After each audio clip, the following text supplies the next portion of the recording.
Hello friends, आज का हमारा टॉपिक है जो सुश्रुत सूत्र स्थान है उसका 14वां अध्याय शोणित वर्णनीय। ठीक है, तो इसमें सबसे पहले हम पढ़ते हैं कि पंच भौतिकस्य यानी पंच महाभूतों से बना हुआ, चतुर्विधस्य चार प्रकार का जो हमारा आहार है, पेय, लेह, भक्ष्य, भोज्य, द्विविध वीर्य से दो प्रकार का वीर्य है जिसका अष्टविध वीर्य है यानी या 8 प्रकार का वीर्य। 8 प्रकार का वीर्य कौन सा? शीत, उष्ण, स्निग्ध, रुक्ष, विशद, पिच्छिल और मृदु और तीक्ष्ण। ठीक है, ये विशद और पिच्छिल बोलते हैं। आचार्य चरक ने भी अष्टविध वीर्यवाद और द्विविध वीर्यवाद दोनों दिए हैं। उन्होंने यहाँ पे गुरु और लघु उसका वर्णन किया और ये गुरु लघु की जगह विशद और पिच्छिल का वर्णन करते हैं। ठीक है, वह अनेक गुणों उपयुक्तस्य आहारस्य सम्यक प्रेणितस्य यस्य तेजो भूतः सारा पर सूक्ष्म सरस इति उच्यते। यानी हमने जो पंच महाभूतों युक्त या 4 प्रकार का 6 रसों वाला, 2 वीर्य या 8 वीर्य वाला या अनेक जो गुण है इसके गुरु लघु आदि, उन गुणों से युक्त जो हम आहार खाते हैं वो तेज भूत हमारी जो अग्नि है वो उसको परिणित कर देती है, कन्वर्ट कर देती है इस एक सूक्ष्म यानी जो बिल्कुल सार भाग है उसको हम रस बोलते हैं। ठीक है, और हृदय स्थानम, रस का स्थान क्या बोला है आचार्य सुश्रुत ने? हृदय बोला है। फिर बोला है हृदय चतुर्विंशति धमनी, यानी जो हृदय है उससे 24 धमनियां निकलती हैं। 10 ऊर्ध्वगामी होती हैं, 10 अधोगामी और 4 होती हैं तिर्यक, यानी ये 24 हो गई। इन 24 धमनियों के द्वारा वो जो रस है वो क्या करता है? शरीर का तर्पण करता है, उसको बढ़ाने वृद्धि करता है, धारण करता है, यापन करता है। ठीक है, फिर उसके बाद बोला है रसो जिज्ञासा किम सौम्य तेज से, यानी रस के बारे में ये जिज्ञासा है, ये क्वेश्चन है कि रस सौम्य है या तेजस है, यानी रस का स्वभाव कैसा है। तो बोला है स्नेहन, जीवन, तर्पण, यानी स्नेहन करने की वजह से, जीवन, तर्पण, धारण आदि विशेषताओं की वजह से सौम्य यानी सौम्य गुण बोला है। यानी अगर आपसे पूछे रस का स्वभाव कैसा है तो सौम्य है, रस का स्थान हृदय है। अब इस रस के लिए बोला है कि जो ये रस है यकृत और प्लीहा में जाके राग प्राप्यम रागुम पेती, यानी ये जो आहार से बना हुआ हमारा रस था ये क्या होता है? यकृत और प्लीहा में जाके राग को प्राप्त हो जाता है। अब आपको क्वेश्चन अगर आए इस तरीके से लिख सकते हैं आप इसको, रस का रंजन किस स्थान पर होता है? हृदय में, आमाशय में, यकृत, प्लीहा में या अग्नाशय में? कोई भी ऑप्शन हो। तो यकृत और प्लीहा में मानते हैं आचार्य चरक और सुश्रुत की जो रस का रंजन है यानी रस रक्त में कन्वर्ट होता है यकृत और प्लीहा में जाके, ये आचार्य चरक और सुश्रुत मानते हैं। आचार्य षाडंगर बोलते हैं कि हृदय में रूपांतरण होता है, मतलब रस से रक्त हृदय में जाके बनता है। और वाग्भट बोलते हैं कि आमाशय में ही रस का रंजन हो जाता है रक्त के रूप में। ठीक है, फिर उसके बाद बोला है रसादेव स्त्रियाम रक्तम रजय संज्ञा प्रवर्तते, यानी ये जो रस है इसी से स्त्रियों में रज संज्ञा की जो रक्त होता है यानी रज की संज्ञा हम जिस ब्लड को देते हैं वो प्रवृत्त होता है इसी रस से। और वो होता कब है प्रवृत्त? 12 वर्ष यानी 12 वर्ष ऊर्ध्वम, 12 वर्ष से ऊपर हो जाए स्त्री तब। और 50 क्षयम यानी 50 वर्ष की आयु में क्षय हो जाता है। पूछ सकते हैं कि आर्तों का निर्माण किस धातु से होता है? तो रस धातु से होता है, रक्त से नहीं होता। आचार्य चरक भी इसी तरीके से बोलते हैं। आचार्य चरक बोलते हैं इस आर्तों के बारे में पंचरात्रानुबंधी, 5 रात्रि यानी 5 दिन तक रहता है। नैवति बाहुल्यम, न अति अल्प आर्तवम शुद्धम आदिशेत। फिर उसके बाद आर्तम शोणितम तु आग्नेय, यानी जो हमारा रस से बना हुआ वो शोणित है, आर्तव है, वो कैसा होता है? अग्नि गुण प्रधान होता है यानी आग्नेय होता है। और अग्नि सौम्यत्वात् गर्भस्य, यानी अगर आपसे पूछे गर्भ का स्वभाव कैसा होता है तो अग्नि और सोम दोनों गुणों वाला होता है। हमने सबसे पहले पढ़ा जो रस है उसका स्वभाव कैसा है? वो सौम्य होता है, आर्तव आग्नेय है। और हमारा जो गर्भ होता है वो अग्नि और सौम्य दोनों स्वभाव वाला होता है। ठीक है, फिर उसके बाद बोले हैं कि पंच महाभूतों के क्या क्या गुण हैं, यानी जो रक्त में जो भी गुण प्राप्त है वो कौन से महाभूत से कौन सा है। तो पहला आता है विस्रता, यानी जो विस्र है यानी उसका आम गंदी सा होना, वो क्या है, पृथ्वी महाभूत की वजह से होता है। लिक्विडिटी यानी जो लिक्विड है हमारा ब्लड, वो जल की वजह से। राग जो उसका कलर है वो तेज की वजह से। स्पंदन जो करता है वो वायु की वजह से। लघुता आकाश का है। या तो आप इसको श्लोक फॉर्म में याद कर सकते हैं कि फर्स्ट लाइन याद करें और फिर वो महाभूतों के अकॉर्डिंग है, पृथ्वी जल तेज वायु आकाश, या फिर आकाश वायु तेज जल पृथ्वी। विस्रता यानी स्मेल है तो पृथ्वी से रिलेटेड है। लिक्विड द्रवता हमें पता चल जाएगा जल। राग उसका कलर तेज की वजह से होता है और स्पंदन वायु, और लघुता आकाश का है। फिर बताया है रसात रक्तम ततो मासम मासन मेद प्रजायते मेदो अस्थि तद मज्जा मज्ज शुक्रतु जायते, यानी इन्होंने क्रम बताया कि कौन सी धातु से कैसे आगे बढ़ता है क्रम। यानी रस से रक्त बनता है, रक्त से मांस, मांस से मेद, मेद से अस्थि, अस्थि से मज्जा और मज्जा से शुक्र की उत्पत्ति होती है। फिर बताया है रसज पुरुष, यानी जो पुरुष होता है वो रस से उत्पन्न होता है, यानी रसज होता है।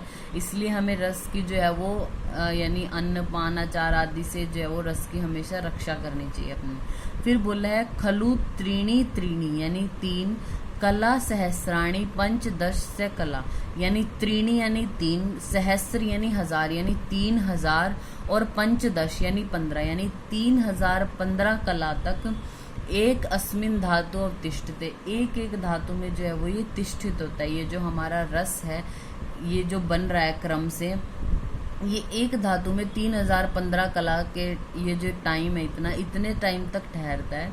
इस तरीके से ये मासेन रस शुक्र भवती स्त्रीणाम चारतम, इस प्रकार से ये जो रस है ये एक महीने में शुक्र यानी पुरुषों में और स्त्री में आर्तव के रूप में परिवर्तित हो जाता है। अब जो 7 हमारी धातुएं हैं उनके बीच में 6 कला है, तो हम जो 3015 उसको 6 से मल्टीप्लाई करो तो कितना हुआ, 18,090, यानी अष्टादश सहस्राणी अस्मिन समुच्यते कला नवती, यानी 90 कला और, यानी 18,090 कला तक जो रस है वो शुक्र में कन्वर्ट हो जाता है। आपको पूछे कि एक धातु में कितने टाइम तक ठहरता है, वो 3015 है। या फिर आप इसको आपको ये पूछे कि जो रस है वो शुक्र में कितने टाइम में कन्वर्ट हो जाता है आचार्य सुश्रुत के अकॉर्डिंग, तो उन्होंने यहाँ पे सीधा सीधा लिखा है 1 मास में। सपोज 1 मास ऑप्शन में नहीं है और आपको इस फॉर्म में दिया कि 18,090 कला, 3015 कला है, कोई और ऑप्शन, तो 18,090 कला का जो टाइम है यानी इतने टाइम में रस जो है वो शुक्र में कन्वर्ट हो जाता है। तो ये जो शुक्र रस से शुक्र निर्माण तक का जो समय है, सुश्रुत आचार्य बोलते हैं 1 मास तक का समय लगता है, आचार्य चरक बोलते हैं 6 दिन में, आचार्य वाग्भट बोलते हैं 1 दिन में ही कन्वर्ट हो जाता है और आचार्य पराशर बोलते हैं 8 दिनों में। और मॉडर्न जो साइंस है वो स्पर्मेटोजेनेसिस बोलते हैं 74 डेज का टाइम लगता है। फिर उसके बाद आता है जो ये रस है, ये शब्द अर्ची और जल संतान, यानी शब्द के समान, अर्ची मतलब जो अग्नि होती है उसके लिए वर्ड आता है अग्नि, और जल के समान जो है वो शरीर में भ्रमण करता है। वो किस तरीके से, शब्द के समान तो ये तिर्यक चलता है यानी टेढ़ा चलता है।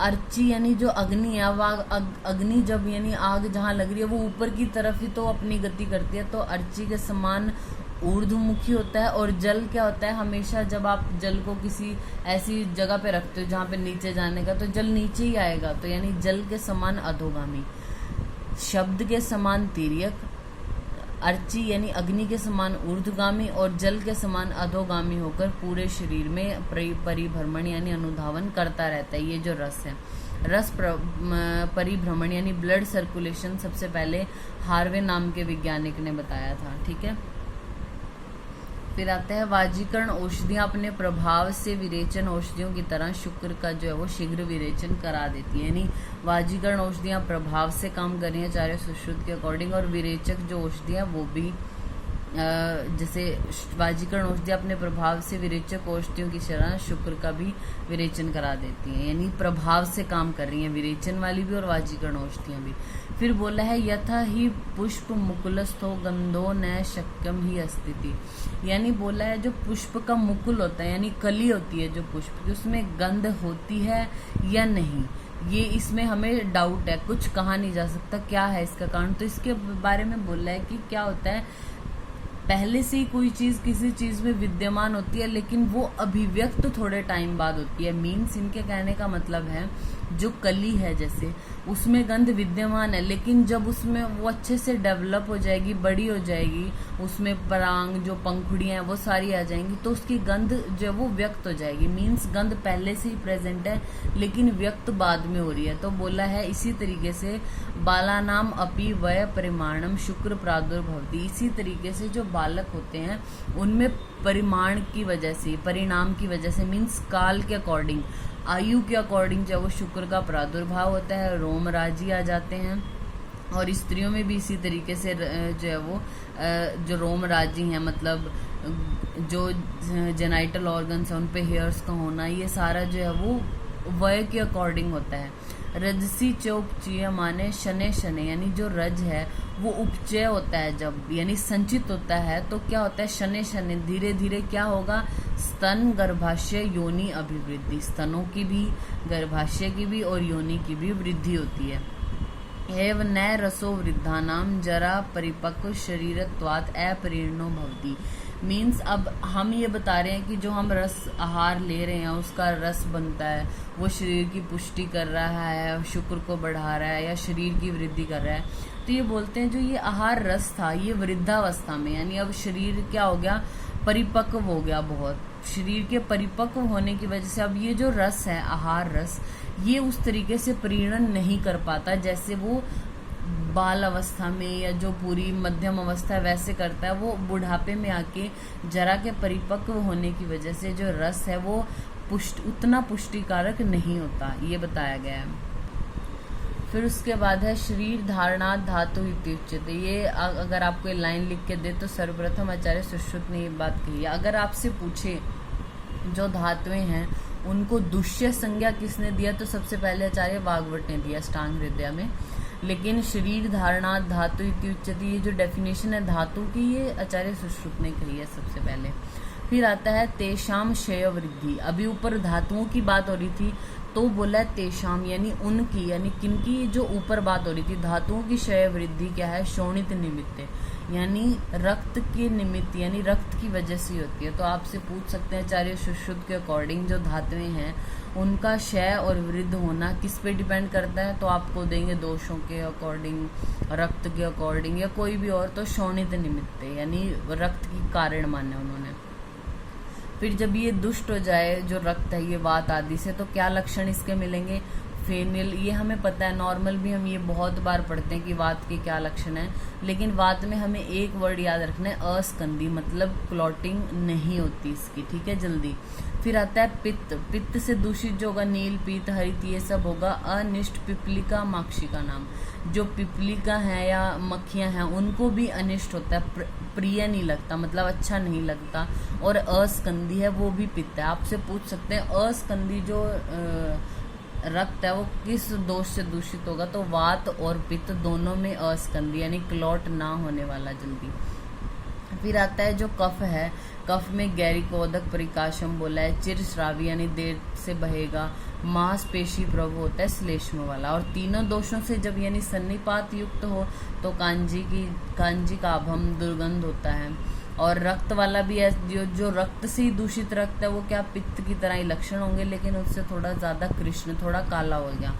फिर बात, अब ये तो हमने दूषित रक्त की तो कर ली बात की, वात से दूषित है, पित्त से, कफ से, द्वंद्वज है या सन्निपातज है, तो किस तरीके के लक्षण होंगे। लेकिन जो शुद्ध रक्त है जो नॉर्मल है उसका भी हमें पता होना चाहिए वो कैसा होगा।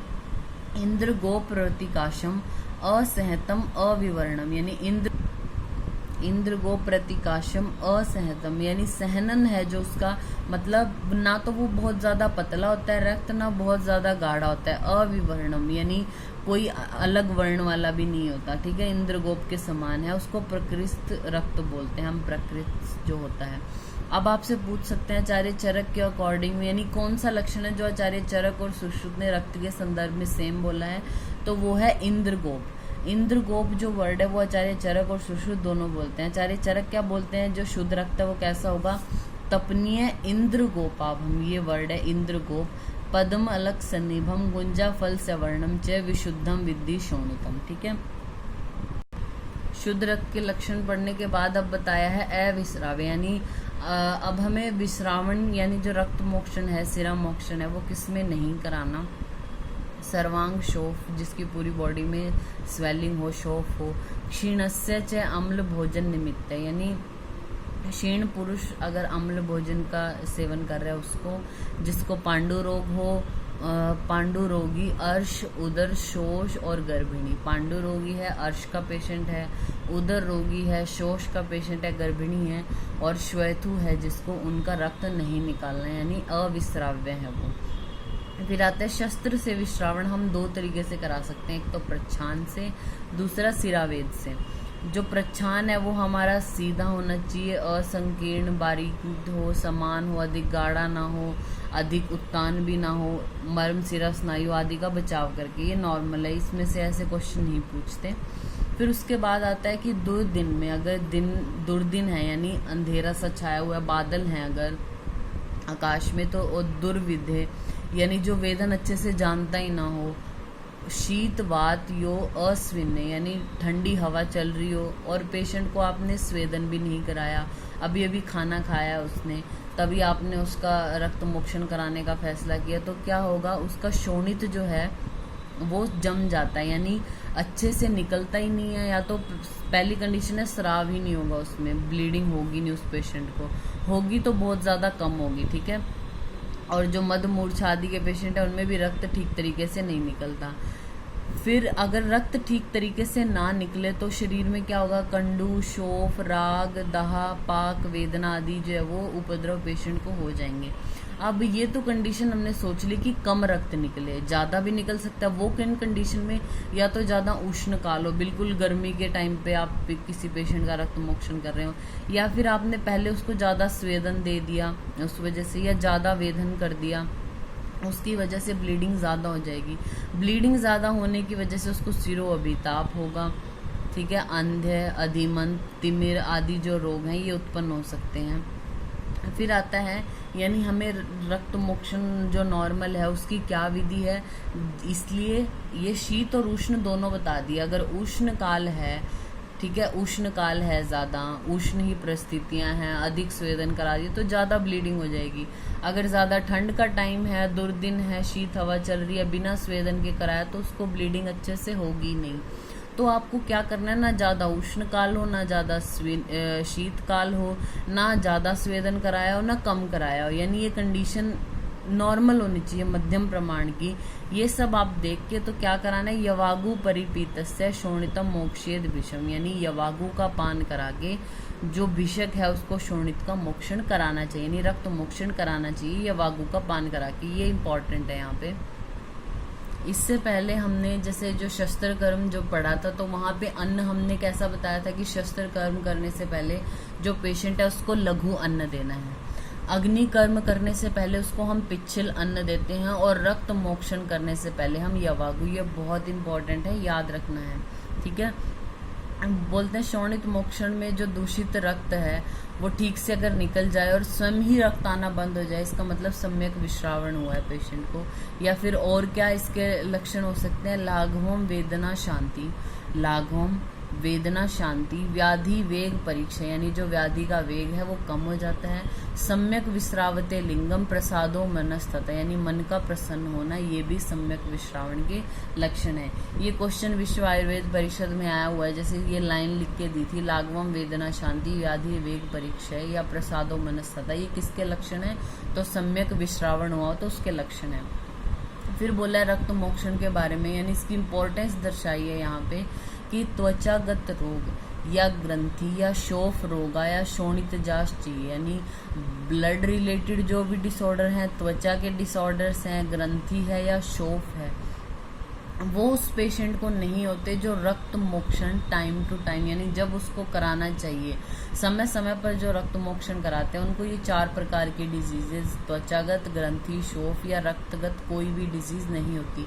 अब रक्त जन्य यानी शोणित जन्य रोग कौन से हैं, मुख पाको, अक्षीरागश्च, पूति ग्रहणस्य गंधिदा, गुल्म, उपकश, विसर्प, रक्त पित्त या प्रमीलक, ये सारे रक्त वाले विकार हैं, यानी रक्त जन्य, ये चरक के अकॉर्डिंग है, ठीक है। फिर बोला यदि अति प्रच्छान करने से रक्त की प्रवृत्ति ना हुई, आपने प्रच्छान लगाया फिर भी ब्लीड नहीं हुआ, पेशेंट को ब्लीडिंग नहीं हुई, तो आपने क्या करना है, एला, कुष्ठ, तगर आदि, यानी ये आपको देंगे तो नहीं, लेकिन फिर भी चित्रक है, त्रिकटु है, तीक्ष्ण है चीजें, यानी ब्लीडिंग ज्यादा कराएंगी, तो इनको देख के आप समझ सकते हैं। इनमें से कोई भी 3 या 4 जो भी चूर्ण मिले उनको तेल के साथ मिला के जो वो प्रच्छान वाली जगह उस पर अच्छे से उसके मुख पर अवघर्षण कर देना है, जिससे ब्लीडिंग होने लगेगी पेशेंट को। कईयों में ऐसा भी हो सकता है कि ज़्यादा ब्लीडिंग हो जाए, तो वहाँ पे आपने शीतल चीज़ें लगानी है जो ब्लीडिंग को रोकेंगे, मीन्स रौद्र, मधु, प्रियंगु, ये सब आपने इनका चूर्ण जो है वो वहाँ पे घर्षण करना है या लगा देना है। या सोमेण व दमापियन, यानी जो सोम है, रेशमी वस्त्र को जलाकर उसकी राख से अवचूर्णन करना है। इससे भी ठीक ना हो तो क्षार या अग्नि कर्म से दाह कर सकते हैं आप। इससे भी ठीक ना हो, यानी अब फर्दर कोई कंडीशन, पहले तो बताया कि जो शीतल द्रव्य उनका चूर्ण अवघर्षण कर दिया, फिर या क्षार या अग्नि कर्म कर दिया, इसके बाद भी कुछ फर्क नहीं पड़ रहा, तो जो सिरा है उसका किसी और जगह से वेधन कर देना, या जो काकुल्य आदि गण के औषधियां हैं उनके क्वाथ को शहद में या फिर शक्कर आदि में मिलाकर जो वो पेशेंट को पिलाना चाहिए। फिर उसके बाद बताया है ये 72 नंबर पेज पे, धातु क्षयात श्रुते रक्ते मंदे संजायते अनिल, यानी अब आपने रक्त मोक्षण करा दिया, रक्त मोक्षण, रक्त निकल जाने के बाद धातु क्षय हो जाएगा, और मंद संजायते अनिल है, अनल होती है हमारी अग्नि, जो अग्नि है वो कम हो जाती है, और पवनश्च परम कोपम, यानी जो वायु है उसका प्रकोप हो जाता है। तो आपसे पूछ सकते हैं, यानी अगर हमने रक्त विश्रावण करा दिया तो मंद क्या हो जाएगी हमारी अग्नि, प्रकोप किसका हो जाएगा, वायु का, और क्षय किसका हो जाएगा, धातुओं का। इसलिए हमें पेशेंट को क्या करना है, उसको कैसा आहार देना है, न अति शीतम, यानी ज़्यादा ठंडा ना हो, लघु, स्निग्ध, शोणित वर्धन, यानी ब्लड को जो बढ़ाएगा उसके वो ऐसा, ईशत अम्ल न अम्लम वा, यानी अगर खट्टा दो तो बहुत कम देना है, ईशत अम्ल दो या खट्टा दो ही मत, ऐसा आहार देना है, ठीक है। तो आपसे पूछ सकते हैं कि जैसे रक्त मोक्षण के बाद किस प्रकार का आहार खिलाना चाहिए पेशेंट को, तो आपको ये याद रखना है, ठीक है। फिर उसके बाद इम्पॉर्टेंट इस चैप्टर में जैसे पहले से जो हैं, जैसे जो दूषित रक्त वाले लक्षण थे कि अस्कंदी किसका लक्षण है, गैरिकोदक किसका लक्षण है, वो तो आ ही सकता है, लेकिन मोस्ट इम्पॉर्टेंट जो है क्वेश्चन आता है वो यहाँ से आता है, ठीक है। यानी 4 प्रकार की विधियाँ बताई हैं रक्त को रोकने के लिए, संधान, स्कंदन, पाचन और दहन। संधान हमने क्या कराना है, हमने संधान का मतलब होता है किसी चीज़ को जोड़ना या मिलाना, संधान करना उनका। स्कंदन क्या है, क्लॉटिंग कराना। पाचन और दहन करना, ठीक है।